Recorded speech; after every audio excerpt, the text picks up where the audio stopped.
Welcome to Thursday evening breathing buddies. So the theme for tonight was it was suggested to me by someone during the week. Was how to de-stress after work or even during the working day. Big question. It's something that probably affects all of us at time to time, and there are some solutions. There's no quick. There's not like a kind of catch-all, quick and easy. Just breathe like this, and everything will be fine. But there are some things we can do to kind of to work with our bodies and with the situation to try and change how we're feeling. So we're going to start with an exercise called recovery breath. Really simple exercise, and if anyone who's been along a few times knows I bang on about this exercise and I think people should be doing it all the time. It's a kind of really simple, but it's really effective.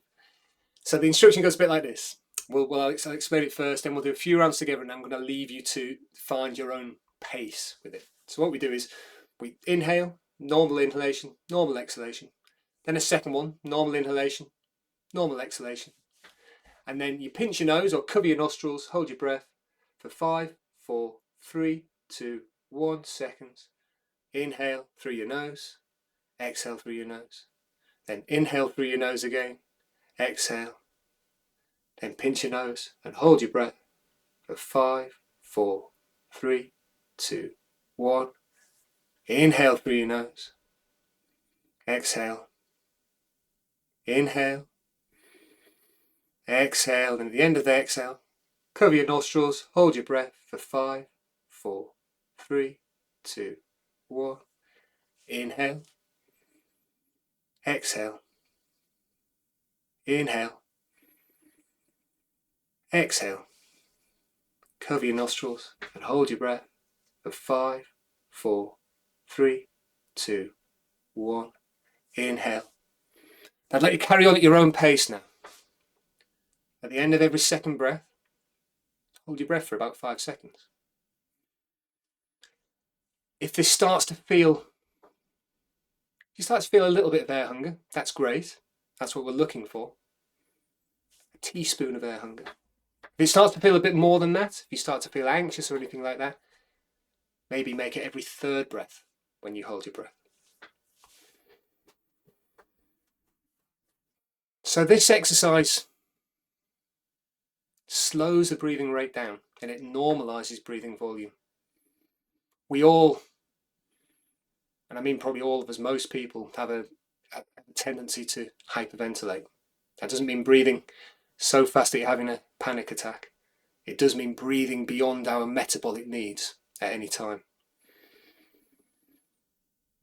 So by doing this, by introducing a breath hold, small, short breath hold, periodically, we can calm the breathing down.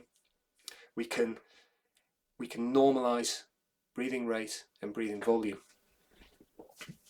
Now this is gently hypercapnic. So hypercapnic breath work is high CO2. We are trying to increase the amount of CO2 just a tiny bit in the blood. This is what the feeling of air hunger is. It's that feeling of wanting a bit more air, actually wanting to get rid of some carbon dioxide. But carbon dioxide, it isn't a waste product. It's a very important gas. It aids in the delivery of oxygen to the tissues and muscles and brain, and it opens up the blood vessels as well, so it improves blood supply around the body. If you do this for a while, you might even feel your hands getting warmer. Now, for people who've experienced severe trauma in their lives, frequent practice of this exercise on a daily basis is said to cause considerable relief. So for those of us who maybe haven't, experienced an extreme trauma, but to have to deal with everyday tiny traumas, working with colleagues and clients and customers and children, this can be a very useful recovery breath. Now you might think, I can't be just doing this throughout the day and holding my nose, and you're right. So now you can just try without holding your nose. Just hold your breath One breath in, one breath out, another breath in, another breath out. Then just hold your breath for 5 seconds. If that's easy, if this is just easy peasy for you, then increase the count. Maybe instead of counting down from 5, count down from 8. See if you can get that little feeling of air hunger.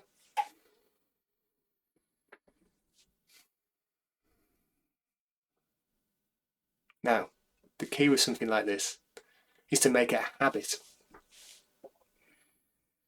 If you can do this without covering your nose, then you can do it sat at a desk. You can do it sat on the train.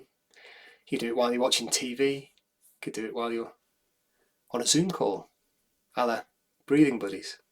The reason we cover our nose when we do it, by the way, is because when we breathe through the nose, it stimulates the production of nasal nitric oxide in the paranasal sinuses.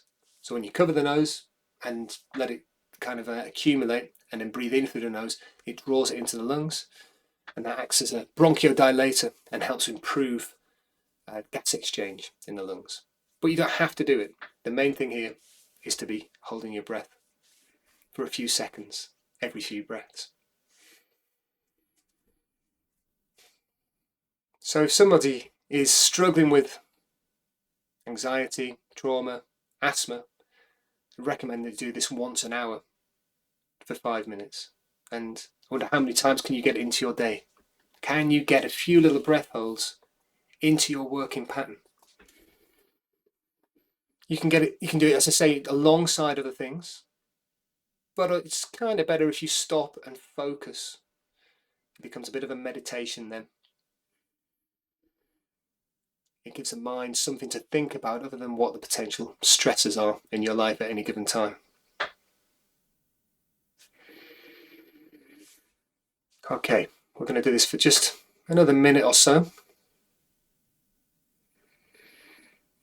As you're doing it, check in with yourself now. Are you feeling any different to when you started the exercise? Is your mind starting to feel a little calmer?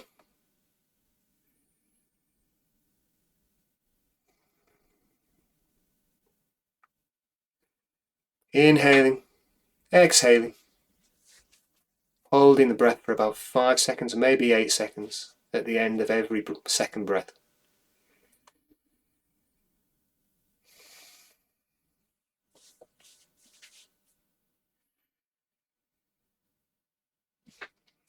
Now, say it's important to try and squeeze this into your day, ideally several times a day.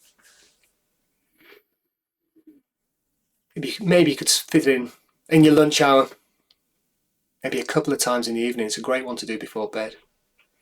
But if you're struggling even to do that, then bring to mind the Zen maxim or joke. It says if you don't have time to meditate for 1 hour daily, meditate for 2 hours daily. This is a really effective exercise. So I implore you to make it a contribution to your daily life. Okay, you can drop those breath holds now. Just return to however it feels comfortable for you to be breathing. If you haven't closed your eyes yet, maybe now's the time to do it.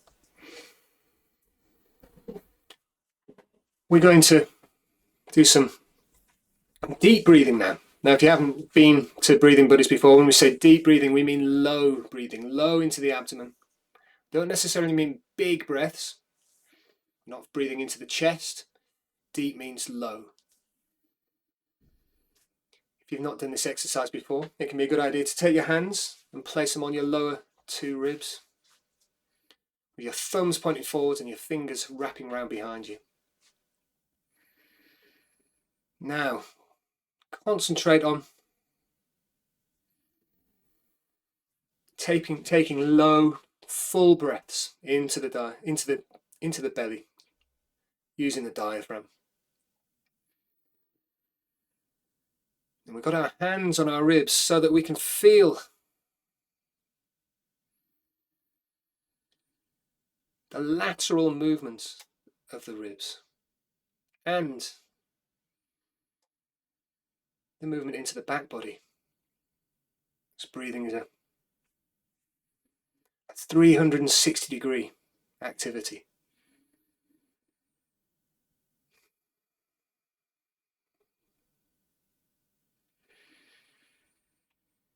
So on each inhalation, feeling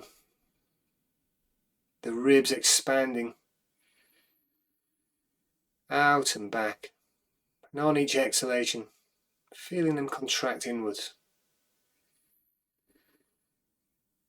Expanding as the diaphragm contracts, contracting as the diaphragm relaxes. Now you can place your hands and arms somewhere more comfortable now. Keep breathing low, deep into the abdomen.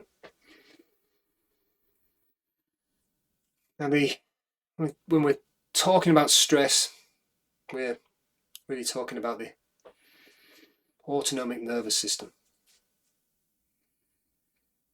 So the autonomic nervous system, the ANS, is split into two branches. Sympathetic nervous system, fight or flight, and the parasympathetic nervous system, rest and digest. And these are opposing systems. Homeostasis is the equilibrium between these systems. And homeostasis is a fundamental goal of all biological systems. It's trying to bring ourselves back to this state of balance. Stress is when we move out of a state of homeostasis. We can put stresses on the body in all sorts of ways. Some are good, some are not so good. So when we're talking about feeling stressed during the day or after work or because of work or around whatever it is in our lives, we're usually, what we may be referring to as being that the sympathetic nervous system is overactive. So we've got sympathetic tone in place. When the sympathetic nervous system is active, there's an increase in adrenaline. That causes the heart to beat faster, causes you to breathe faster. And when we breathe faster, we tend to do the opposite of what we're doing now. We tend to breathe into the upper chest. We might end up breathing so fast if we get very stressed that breathing through our nose just isn't an option, and you start breathing through the mouth instead. When adrenaline is released, it also causes the liver to release glycogen. So you get a spike in blood sugar, and it stops the production of insulin periodically. So with chronic stress, you can see where that might lead. So if we wanted to de-stress, what we need to do is to create more parasympathetic tone. We can do that by breathing low and breathing slow. It stimulates the vagus nerve. The vagus nerve, 80% or so of the nerve fibers are sending biofeedback back to the brain. They're telling the brain what sort of state the body's in, so the brain can act accordingly. And we stimulate this system, or one way of doing it is by breathing slowly, breathing diaphragmatically, breathing deep into the belly. We also do it by breathing slow. So now I'm going to guide the pace of our breathing for a little while. We're going to breathe in for 4, then we're going to breathe out for 6, and then there's going to be a little pause for a count of 2 at the end. Then I'll drop the counting after a little while. So we need to get in sync for this.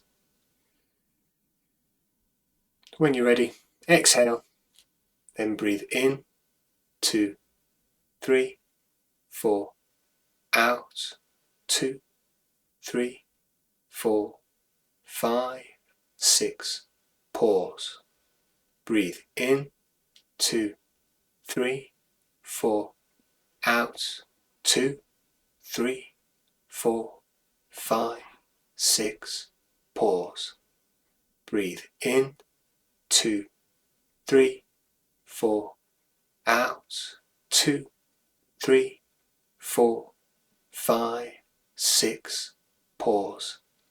Breathe in, 2, 3, 4, out, 2, 3, 4, 5, 6, pause. In, 2, 3, 4, out, 2, 3, 4, 5, 6, pause. Breathe in, 2, 3, 4, out, 2, 3, 4, 5, 6, pause. Breathe in, 2, 3, 4, out, 2, 3, 4, 5, 6, pause. Breathe in, 2, 3, 4, out, 2, 3, 4, 5, 6, pause. Breathe in, going to drop the count now, and out. Now the goal here is just to make your exhalation longer than the inhalation. Keep breathing low, keep breathing slow.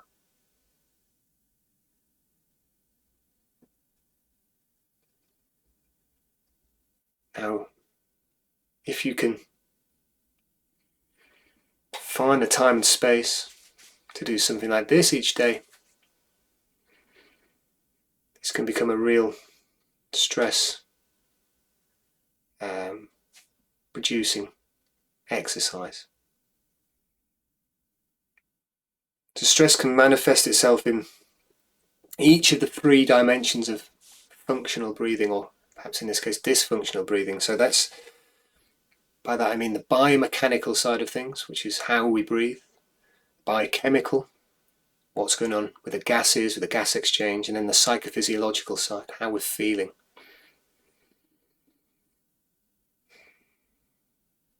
So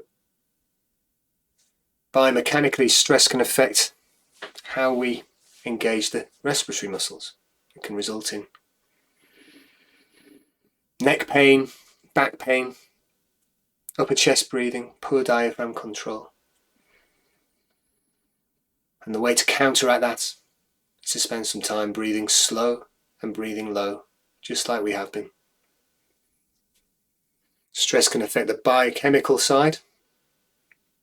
It's chronic hyperventilation, so breathing too fast. This disrupts a delicate pH balance in the blood. So when we talk about creating a little bit of air hunger and increasing the amount of carbon dioxide in the system, we're actually talking about making the blood a little bit more acidic, a tiny bit more acidic. Carbon dioxide dissolves in the blood as carbonic acid. That's to try and right this problem of over-breathing at a chemical level. So breathing light and also breathing slow helps to redress any problems with the biochemical side of stress and breathing. Psychophysiologically, stress, well, chronic stress can produce feelings of anxiety, depression, anger. But I'm not in a position to offer advice on that. However, what I will say is how we think and feel can affect how we breathe, and therefore how we breathe can have an effect on how we think and how we feel. It's not a cure.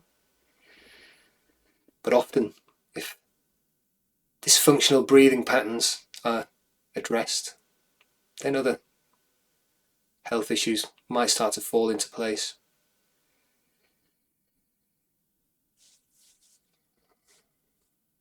So I invite you now, as you're breathing slow and low, see if you can generate a little bit of air hunger along with this, if you aren't already experiencing it. That's the feeling that you'd like to be breathing a little bit more air. But maybe one way to do this, as we were doing breath holds at the start of the session, is at the end of your exhalation, increase that count. Instead of pausing for 2, pause for 3 or 4 or even 5 before you inhale. Now, creating air hunger, another way to help with de-stressing. Because what we're doing there is we're flirting with the very edge of one of our primal fears, which ultimately is that feeling of suffocation. And that's why we just stay right at the edge of it. We don't want to overwhelm ourselves with that feeling. But when you're playing with that feeling, with the primal fear, it's very hard to think about anything else. But we want to do this in a teaspoon at a time. This is why we do little breath holds. We come up to the edge of the air hunger and we hang around there.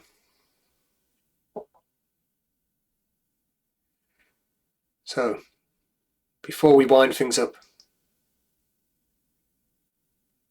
some practical ideas just about how you might implement this, if you, as well as maybe sitting down to practice some light, slow and deep breathing.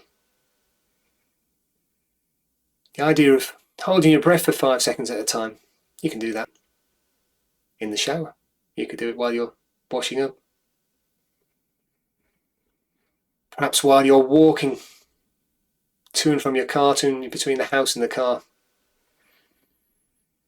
You hold your breath for 5 steps or 10 steps, just till you get just that edge of discomfort.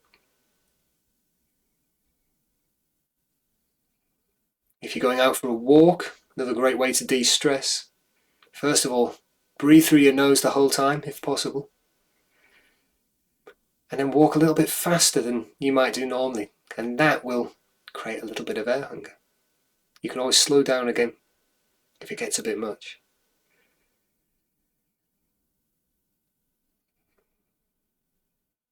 And practice the recovery breath. Once an hour, every hour. I'm going to keep saying that.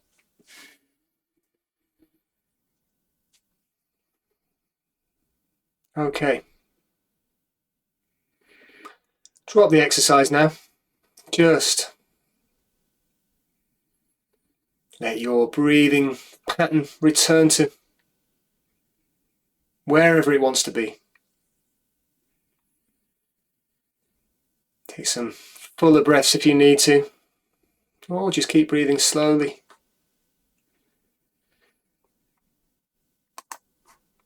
Thank you for coming along to this week's Breathing Buddies.